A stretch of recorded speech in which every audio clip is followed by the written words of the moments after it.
नमस्कार मित्रों, जय जिनेंद्र, श्री गणेशाय नमः। मैं आपका दोस्त सन्नी जैन और आप सभी का हमारे चैनल एस्ट्रो लाइफ सीक्रेट्स में हार्दिक स्वागत है। वीडियो शुरू करने से पहले आप सभी से अनुरोध है, कृपया हमारे चैनल को सब्सक्राइब जरूर कीजिएगा ताकि नई नई वीडियो बनाने का प्रोत्साहन मिलता रहे। मित्रों, बेल आइकन को भी दबाना मत भूलिएगा। मित्रों, आज का विषय लेते हैं। आज का विषय है, क्या गुण मिलान के आधार पर आपने शादी कर ली है? क्या गुण मिलान के आधार पर आपने अपने जीवन का महत्वपूर्ण फैसला कर लिया है? क्या 36 में से 36 गुण मिलने पर भी तलाक हो रहा है? क्या हो रही है हमसे गुण मिलान में सबसे बड़ी गलती? आज इस विषय पर हम जानने का प्रयास करेंगे।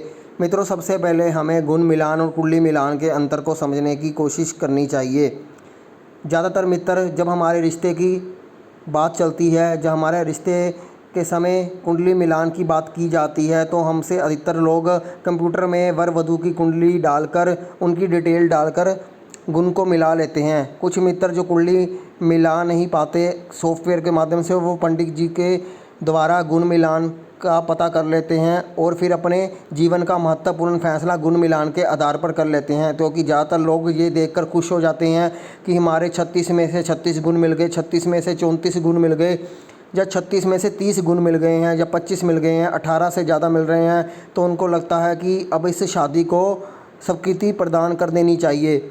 परंतु वास्तव में मित्रों ऐसा नहीं है। यहाँ पर हो जाती है हमसे सबसे बड़ी गलती। आज इसी गलती को हम आपको बताने की कोशिश करेंगे। मित्रों, जो अष्टकूट मिलान होता है, जो गुण मिलान होता है, ये सिर्फ चंद्र या चंद्रमा की राशि और चंद्रमा के नक्षत्रों पर आधारित होता है। मित्रों, गुण मिलान सिर्फ चंद्र राशि या चंद्र नक्षत्रों पर आधारित होता है। बाकी 8 ग्रहों को इसमें कर दिया जाता है इग्नोर। तो मित्रों, अष्टकूट मिलान होता क्या है? मित्रों, उसमें 8 प्रकार के अष्टकूटों का उल्लेख किया जाता है। सबसे पहले आता है वर्ण विचार। वर्ण विचार में भी मित्रों हमें राशियों के आधार पर ही इसका वर्गीकृत किया गया है। जैसे कर्क, वृश्चिक, मीन राशियों को ब्राह्मण की श्रेणी में रखा गया है, मेष, सिंह, धनु राशियों को क्षत्रिय श्रेणी में रखा गया है, वृष, कन्या और मकर राशियों को वैश्य श्रेणी में रखा गया है, और मिथुन, तुला और तुंब राशियों को शूद्र श्रेणी में रखा गया है। तो मित्रों, इस प्रकार से ये वर्ण विचार कर दिया जाता है। हम इसको संक्षेप में यहाँ पर समझने की कोशिश करते हैं। मित्रों, इसके बाद वक्ष्य विचार पर आंकलन किया जाता है। इसमें 12 राशियों को 5 अलग अलग भागों में बांट दिया जाता है। इसमें भी राशियों का ही वर्णन किया गया है। उसके बाद आता है तारा मिलान। तारा मिलान भी मित्रों वर वधू के कन्या के नक्षत्र से गणना की जाती है। इसी प्रकार कन्या के नक्षत्र से वर्ण के नक्षत्र का गणना की जाती है। दोनों संख्याओं को अलग अलग 9 से भाग किया जाता है, यानी इसमें भी चंद्रमा के नक्षत्रों को शामिल किया जाता है तारा मिलान में भी। उसके बाद आता है योनि विचार। मित्रों, योनि विचार में भी इसको 4 अंक दिए जाते हैं अष्टकूट मिलान में। इसमें भी जो नक्षत्रों के आधार पर व्यक्ति की योनि ज्ञात की जाती है, जैसे माजार, मूषक, गो, ऐसे कई प्रकार की योनियां यहाँ पर योनि विचार में शामिल की जाती है, जिसमें नक्षत्रों को आधार माना जाता है। मित्रों, उसके बाद आता है ग्रह मैत्री। वर वधू की चंद्र राशियों के स्वामी का आपसी मिलान को ग्रह मैत्री कहा जाता है। वर तथा कन्या की चंद्र राशियों के स्वामी का आपस में संबंध देखा जाता है। मित्रों, यहाँ पर भी चंद्रमा का ही उल्लेख किया जाता है। उसके बाद आता है गण मिलान। गण मिलान 3 बातों पर आधारित होता है कि देवगण, मनुष्यगण और राक्षसगण। इसमें भी ग्रहों, चंद्रमा के नक्षत्रों को शामिल किया जाता है। 27 नक्षत्रों को 3 बराबर भागों में बांटा गया है। तो मित्रों, इस प्रकार यहाँ भी चंद्रमा के नक्षत्रों को शामिल किया गया है। तो उसके बाद मित्रों आता है बकुट विचार, जिसमें 7 अंक दिए जाते हैं। इसे भी राशि कूट मिलान कहा जाता है। बुकुट मिलान बहुत महत्वपूर्ण माना जाता है। ये वर तथा वधू की चंद्र राशियों पर आधारित होता है। तो मित्रों, इसमें भी चंद्र राशियों का ही प्रमुख योगदान होता है। वर वधू की एक जन्म राशि 6 और 8वें भाव में हो तो षडाष्टक योग होता है। तो ये अगर वर कन्या की जन्म राशि परस्पर 5वीं 9वीं हो तो नव पंचम दोष होता है। यदि दोनों की राशियाँ पंचम, दूसरी और 12वीं हो तो द्विद्वादश दोष बनता है। तो इस प्रकार से बकुट जो दोष का विचार किया जाता है, इसके बहुत महत्वपूर्ण मान लिया जाता है।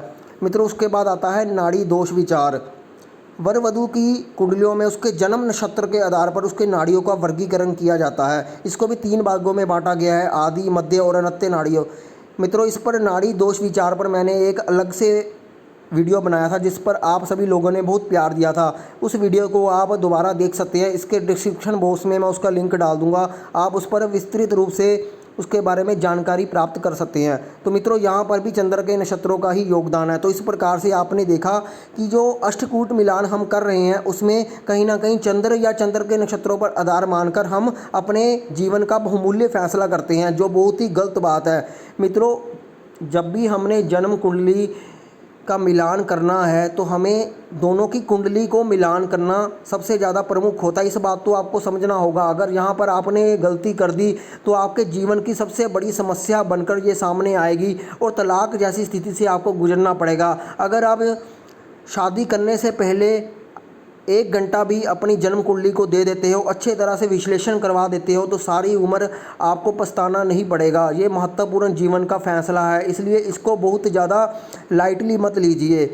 मित्रों ये था गुण मिलान, लेकिन हमें कुंडली मिलान को समझना होगा। मित्रों वर या वधू दोनों की कुंडलियाँ अलग अलग होती है, दोनों की कुंडलियों में ग्रहों की स्थितियाँ अलग अलग होती हैं। हमें सबसे पहले जन्म कुंडली में सप्तम सप्तमेश कारक ग्रहों उनकी चल रही दशाओं को देखना जरूरी होता है। अगर चल रही दशा महादशा अच्छी नहीं है और उसका सप्तम हाउस भी खराब है तो विवाह टिक नहीं सकता, जितने मर्जी गुण मिलान कर दिए जाएं। चाहे 36 में से 36 मिले, 36 में से 34 मिले, तब भी तलाक होना निश्चित ही है। ये मात्र गुण मिलान कुंडली मिलान का 15% हिस्सा होता है। 85% हमें कुंडली मिलान करना होता है। इसलिए जब भी आप कुंडली मिलान करने जाएं तो सबसे पहले आप किसी अच्छे ज्योतिर्विद से मिलकर ये कन्फर्म कर लें कि उनकी दोनों की कुंडलियाँ किस प्रकार से मिल रही हैं। सिर्फ गुण मिलान देखकर खुश मत हो जाइए, क्योंकि अधिकतर लोग जब पूछते हैं कि आपके कितने गुण मिले तो हमें बताने के लिए सिर्फ हमारे पास गुण ही होते हैं, तो हम गुण मिलान बताकर बड़े खुश हो जाते हैं कि हमारे इतने गुण मिल रहे हैं, परंतु हमारे यही गुण हमारे आगे के जीवन में जी का जंजाल बन जाते हैं। मित्रों इस बात को समझना होगा।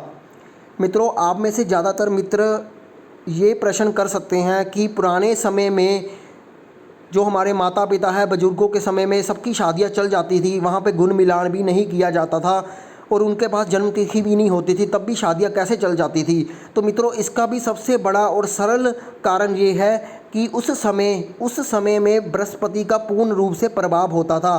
बृहस्पति यानी हमारे बड़े बुजुर्गों का हमारे जीवन में बहुत कंट्रोल होता था। हमारे बड़े बुजुर्ग हमें संस्कारों से प्रेरित रखते थे, हमारे संस्कारों के द्वारा ही वो हम उन परिवार में अपनी पैठ बनाए रहते थे। यानी कहने का मतलब है कि हमारे बड़े बुजुर्ग हमारे घर को कंट्रोल करते थे, उनकी आज्ञा के बिना हम कोई भी निर्णय नहीं लेते थे। मित्रों ज्योतिष के ग्रंथों में आचार्यों ने पहले ही देश काल और परिस्थिति का विचार आवश्यक बताया है। अब जरा विचार करिए बृहस्पति का शुभ फल क्या होता है। मित्रों बृहस्पति ज्ञान, विद्या, संतोष, संतान, ज्ञान से अर्जित धन, सम्मान, निधि के दाता है। मित्रों इसके अलावा बृहस्पति के और भी गुण और वस्तुएं हैं, जैसे स्त्रियों के लिए पति सुख देने वाला भी है। अब देखिए ज्ञान के साथ पखंड शामिल हो गया है, विद्या पैसे से बिक रही है, संतोष बढ़ती अवस्थाओं से लुप्त हो गया है, संतान में पितृभक्ति व निष्ठा के गुण लुप्त हो गए हैं, ज्ञानी को धन अभाव है, सम्मान बल या पैसे से प्राप्त हो रहा है, निधि अच्छे कर्मों के अभाव में नहीं मिलती और पति को परमेश्वर मानने वाली नारी भी आज दुर्बल होती जा रही है। आज के युद्ध में बृहस्पति के गुण हमें स्वीकार्य ही नहीं है। तब आप ऐसे बताइए कि बृहस्पति अपना शुभ प्रभाव कैसे देगा। मित्रों आज के ज़माने में आप देख रहे हैं कि हम जॉइंट फैमिली में रहना पसंद नहीं करते, हम अलग अलग फैमिलियों में रह रहे हैं, सिंगल फैमिलियों में रह रहे हैं, हमारे बच्चे विदेश में पढ़ने जा रहे हैं, हम बड़े बुजुर्गों की आज्ञा का पालन नहीं करते, उनकी बात नहीं मानते, बड़े बुजुर्गों की तौहीन करते हैं, तो बृहस्पति का प्रभाव हमारा कम होता जा रहा है। हमारी कुंडली में भी 5 घर बृहस्पति के अधिकार में हैं, कारक ग्रह हैं, जिसमें दूसरा भाव, 5वां भाव, 9वां भाव, एकादश भाव और द्वादश भाव बृहस्पति के कारक भाव है। यानी सबसे ज़्यादा कंट्रोल बृहस्पति का होता है। पुराने ज़माने में बृहस्पति का कंट्रोल सबसे ज़्यादा हुआ करता था, जिस कारण स्त्री घूंघट में रहती थी और पुरुष भी अपने बड़े बुजुर्गों की आज्ञा के बिना कोई कदम नहीं उठाता था, जिस कारण विवाह टिक जाता था। यानी संस्कार सबसे महत्वपूर्ण होता था। लेकिन आजकल के युग में संस्कार बहुत कम होता जा रहा है, बृहस्पति का गुण कम होता जा रहा है, जिस कारण ग्रहों का रोल, जो पापी ग्रह हैं शनि राहु केतु, उनका प्रभाव ज़्यादा बढ़ गया है, जिस कारण कोई भी छोटी सी बात को झेलना नहीं चाहता, कोई भी इंसान के अंदर सहनशीलता नहीं है, जिस कारण विवाह टिक नहीं पाता। और गुण मिलान के आधार पर हम जब विवाह कर देते हैं तो बिल्कुल भी टिक नहीं पाता। जब हम बिल्कुल भी किसी दोनों व्यक्तियों का नेचर पता नहीं कर पाते, दोनों व्यक्तियों का बारे में हम जानकारी एकत्रित नहीं कर पाते कि उनका स्वभाव कैसा है, उनका नेचर कैसा है, उनका विवाह टिकेगा, उनकी दशा कैसी है, सभी चीज़ों का आकलन करना जरूरी होता है मित्रों। अष्टकूट मिलान में हमें सिर्फ वर्ण, वैश्य, तारा, योनि, राशि, गण, बकुट और नारी का मिलान करके विवाह को स्वीकृति नहीं देनी चाहिए। अष्टकूट मिलान ही काफ़ी नहीं होता विवाह संबंध में, इस बारे में आपको समझना चाहिए मित्रों। मेरा आप सभी से हाथ जोड़कर निवेदन है, कृपया इस बात को समझने की कोशिश कीजिए, क्योंकि अगर एक गलत फैसला आपने ले लिया तो सारी उम्र आपको पछताना पड़ सकता है।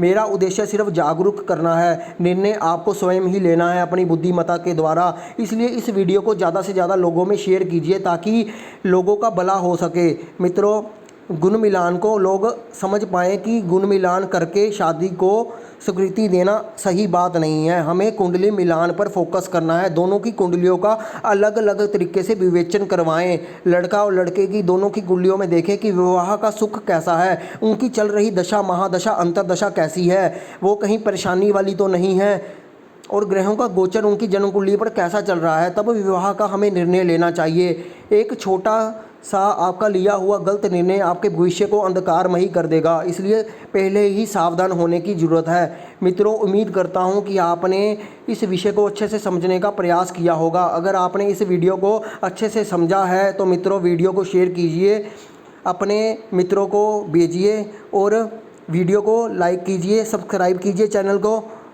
धन्यवाद मित्रों।